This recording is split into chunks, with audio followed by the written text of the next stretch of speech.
मनोज जरांगे पाटील यांची आज सांगलीमध्ये शांतता रॅली होती। दुपारी 1 वाजता मिरजमधून रॅलीची सुरुवात होईल।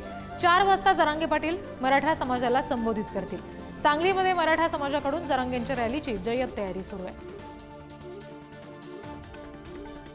प्रतिनिधी स्वप्नील पाटील यांच्याकडून याबाबतचे अपडेट्स आपण घेणार आहोत। स्वप्नील, कशा पद्धतीची तयारी नेमकी सध्या सांगलीमध्ये पाहायला मिळते या सगळ्या रॅलीच्या पार्श्वभूमीवर?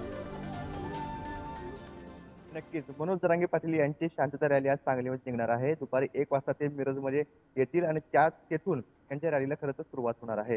विश्रामबाग परिसरातून त्यांच्या शांतता रॅलीला सुरुवात होईल आणि सांगलीतील राममंदिर चौकामध्ये ते मराठा समाजाला संबोधित करणार आहेत।